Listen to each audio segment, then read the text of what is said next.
பெரும்பாலான பேர் இதை சொல்ல மாட்டாங்க. அதாவது ஒரு ட்ரேட் எடுத்து முந்தின நாள் லாபத்தில் வச்சுருப்போம், இல்லை ஒரு 5 நாளாக கன்சிக்யூட்டிவாக லாபம் கிரியேட் பண்ணியிருப்போம். அடுத்த நாள் வந்து ட்ரேடுக்கான என்ட்ரி எதுவுமே கிடைக்காது. அந்த டைம் ஃப்ரேம்குள்ளே மார்க்கெட் தின் வால்யூமில் இருக்கும். ஆனால் பரவாயில்ல, சும்மா போடுவோம், ஒரு ஸ்பைக் கிடைச்சா பார்ப்போம், இல்லைன்னா கட் பண்ணிடுவோம் அப்படின்னு சொல்லிட்டு தேவையில்லாத என்ட்ரி எடுக்கவே கூடாது. ஸோ அப்போ ட்ரேட் பண்ணுறதுக்கு எந்த டைம் சிறந்த டைம் இன்ட்ராடேன்னு கேட்டிங்கன்னா,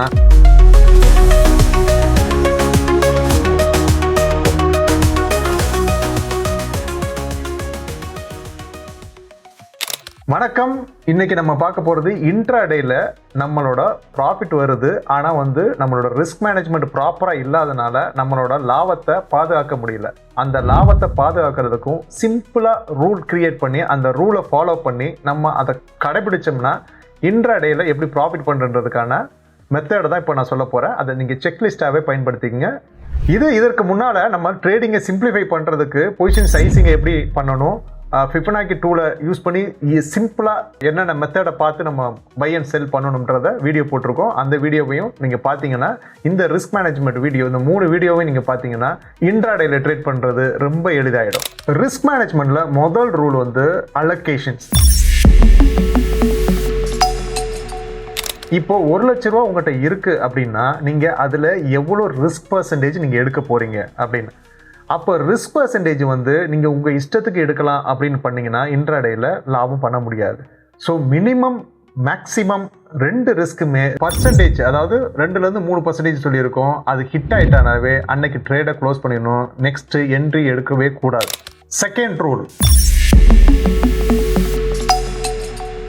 இது வந்து பொசிஷன் சைசிங். இதுக்கு பொசிஷன் சைசிங் சம்மந்தமாக ஒரு யூடியூப்பில் ஒரு வீடியோ போட்டிருக்கோம். நீங்கள் என்ன ரிஸ்க் எடுக்கிறீங்களோ, இப்போ 3000 தான் 1 லட்சத்துக்கு ரிஸ்க் எடுக்கிறீங்கன்னா அந்த 3000த்தையுமே ஒரே நேரத்தில் எடுக்கக்கூடாது. ஸோ அப்போ அதில் சைஸை எந்த அளவுக்கு எவ்வளோ தொலைக்கு நம்ம சைஸ் எடுத்தோம்னா எவ்வளோ பாயிண்ட்ஸை நம்ம பிடிக்க முடியும் அப்படின்றத கால்குலேட் பண்ணி அதுக்கு தகுந்த மாதிரி உங்களோட பொசிஷன் சைஸை கரெக்ட் பண்ணிக்கணும். பொசிஷன் சைஸு ரொம்ப சிம்பிள். நீங்கள் வந்து ஒரு ட்ரேட் எடுக்கிறதுக்கு 10 செகண்ட்ஸுக்கு முன்னாடியே கால்குலேட் பண்ணிடலாம். எவ்வளவு மார்க்கெட்டில் நம்ம எடுக்கிற ஸ்கிரிப்ட் இது வரைக்கும் மூவ் ஆகிருக்கு, எவ்வளோ மூவ் ஆகிறதுக்கான வாய்ப்பு இருக்குது, நம்மளோட ரிஸ்க் மேனேஜ்மெண்ட்டில் நம்ம எவ்வளோ குவான்டிட்டி எடுத்தோம்னா நம்ம ரிஸ்க் மேனேஜ்மெண்ட் கரெக்டாக வரும் அப்படின்றத நீங்கள் கால்குலேட் பண்ணிவிட்டு அதுக்கு தகுந்த மாதிரி நீங்கள் பொசிஷன் சைஸிங்கை பண்ணிக்கலாம். ரூல் நம்பர் 3,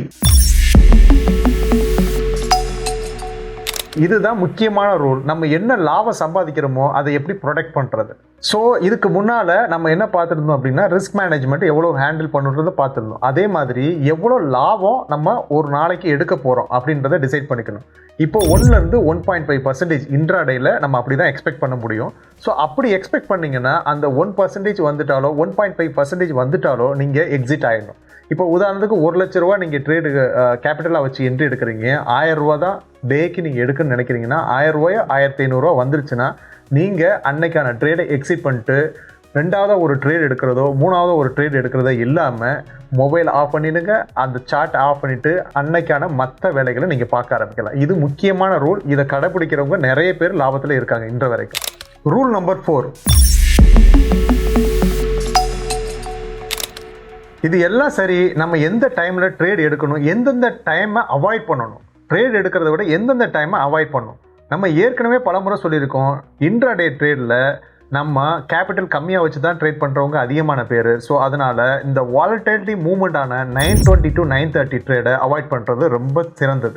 ஏன்னா அந்த இடத்துல வந்து நிறைய இன்ஸ்டிடியூஷனல் ட்ரேட் பண்ணுவாங்க. ஸோ ஹெவி வாலட்டிலிட்டி இருக்கும். ஸோ ட்ரெண்டை ஃபைண்ட் பண்ணுறது ரொம்ப கஷ்டம். ஸோ அப்போ ட்ரேட் பண்ணுறதுக்கு எந்த டைம் சிறந்த டைம் இன்ட்ராடேன்னு கேட்டிங்கன்னா 9:48 10:45 வரைக்கும் அதை ட்ரேடிங் செஷன் 1ன்னு சொல்லுவோம். நம்ம அந்த செஷனில் வந்து பார்த்திங்கன்னா ட்ரெண்டை உங்களால் ஃபைன் பண்ண முடியும். நம்ம எடுத்திருக்க ப்ரீமியம் டிஸ்கவுண்ட் கான்செப்ட் அதில் கரெக்டாக ஒர்க் அவுட் ஆகும். அதில் உங்களுக்கான அந்த ரூல் ஃப்ரேமை ஃபிக்ஸ் பண்ணிவிட்டு நீங்கள் அந்த டைமில் ட்ரேடு கொடுத்து என்ட்ரி கொடுத்து எக்ஸிட் ஆகிறதுக்கான வாய்ப்புகள் இதில் இருக்குது. இன்கேஸ் இந்த ஃபஸ்ட்டு செஷனில் உங்களால் உங்களோட ஸ்டாப் லாஸும் ஹிட் ஆகலை, டேக் ப்ராஃபிட்டும் ஹிட் ஆகலை அப்படின்னீங்கன்னா நீங்கள் அந்த 11:45 வரைக்கும் எக்ஸ்டெண்ட் பண்ணிக்கலாம். 11:45க்கு மேலே இதில் ட்ரேட் பண்ணுறது சிறந்தது கிடையாது. ஸோ 11:45க்கு அப்புறம் என்னதான் நடக்குது அப்படின்னு கேட்டிங்கன்னா, அப்போ மார்க்கெட்டில் வால்யூம் இருக்காது, தின்னாக இருக்கும். 2 மணிக்கு மேலே வந்து பார்த்தீங்கன்னா ஆப்ஷன் பையருக்கு அது சிறந்த மார்க்கெட் கிடையாது. ஏன்னா ஆப்ஷன் பையர் எல்லாமே வந்து பார்த்தீங்கன்னா உங்களுக்கு ப்ரீமியம் பேஸ் பண்ணியிருக்கும். ப்ரீமியம் அப்போ டிகே ஆகிறதுக்கான நேரம். ஸோ அதில் கண்டிப்பாக என்ட்ரி கொடுக்கக்கூடாது. Rule number 5, stop loss rule. ஏற்கனவே ரிஸ்க் மேனேஜ்மெண்ட்டில் நீங்கள் அந்த பர்சன்டேஜ் சொல்லிட்டீங்க, அந்த பர்சன்டேஜுக்குள்ளே ஸ்டாப் லாஸ் போடணும். ஆனால் அதுக்கான ஸ்டாப் லாஸ்க்கான ரூல்னு ஒன்று இருக்குது. அதாவது நீங்கள் வெறுமனே ரிஸ்க் மேனேஜ்மெண்ட்டில் நான் 1% இன்றைக்கி ரிஸ்க் எடுக்க போகிறேன், 1000 ரூபா ரிஸ்க்கு, 2000 ரூபா வந்தால் லாபம் அப்படின்னு ட்ரேட் பண்ணக்கூடாது. அது வெறுமனே நீங்கள் வந்து 1000 ரூபா லாஸ் பண்ணால் போதும், இன்றைக்கி 2000 ரூபா கிடைச்சா போதும் அப்படின்ற மாதிரி மணி பேஸில் ரூல் இருக்கக்கூடாது. எந்த இடத்துல நீங்கள் என்ட்ரி எடுக்கலாம், எந்த இடத்துல ஸ்டாப் லாஸ் அடிக்கிறதுக்கான வாய்ப்புகள் ரொம்ப கம்மி, அந்த இடத்துல உங்களோட ரிஸ்க் மேனேஜ்மெண்ட்டை அப்ளை பண்ணணும். ஸோ உதாரணத்துக்கு இப்போ நம்ம எடுக்கிற வீடியோலே வந்து பார்த்தீங்கன்னா ப்ரீமியம் டிஸ்கவுண்ட்டை பேஸ் பண்ணி நம்ம ஒரு ஸ்ட்ராட்டஜி போட்டிருக்கோம், ஆர்டர் பிளாக்கை பேஸ் பண்ணி நம்ம ஒரு ஸ்ட்ராட்டஜி போட்டிருக்கோம், அதுக்கப்புறம் ஓடிஇ பேஸ் பண்ணி ஒரு சில ஸ்ட்ராட்டஜி போட்டிருக்கோம். ஸோ இது எல்லாமே நீங்கள் ஃபைன் பண்ணி அது உங்கள் செக்லிஸ்ட்டில் இருந்தால், இல்லை நீங்கள் ஏதாவது ஒரு ஸ்ட்ராட்டஜி ஃபாலோ பண்ணிங்கன்னா அந்த ஸ்ட்ராட்டஜிக்கு வரும்போது மட்டும்தான் உங்களோட ட்ரேட் என்ட்ரி எடுக்கணும். அதுக்கு கீழே தான் உங்களோட ஸ்டாப் லாஸ் இருக்கணுமே தவிர்த்துட்டு மணி பேஸில் ஸ்டாப் லாஸ் இருக்கக்கூடாது. ரூல் நம்பர் 6, இதுவும் ரொம்ப முக்கியமான ரூல் தான். இதில் வந்து பார்த்தீங்கன்னா ஒரு நாளைக்கு 2லேருந்து 3 ட்ரேட் மட்டும்தான் பண்ணணும். உங்களுக்கு ஆப்பர்ச்சுனிட்டிஸே இருந்தால் கூட 2லேருந்து 3 ட்ரேடுக்கு மேலே பண்ணக்கூடாது.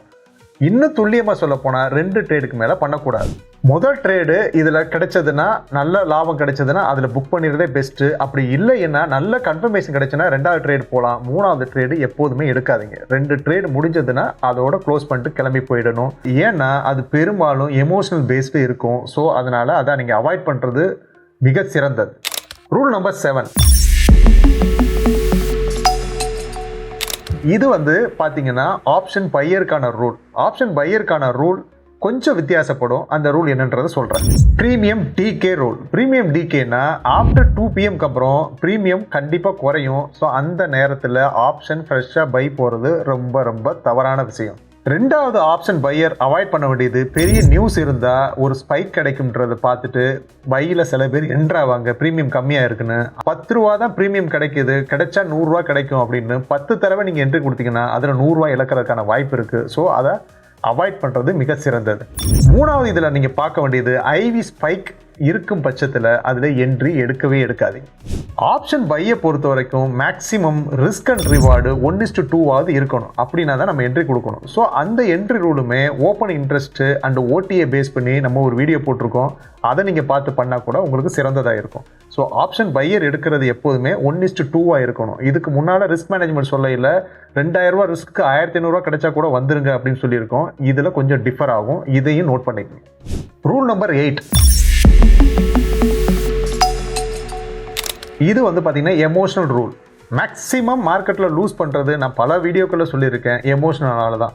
இந்த எமோஷனலை கண்ட்ரோல் பண்ணுறதுக்கு தான் இந்த ரூல் 7 நம்ம ஃப்ரேம் அவுட் பண்ணியிருக்கோம்.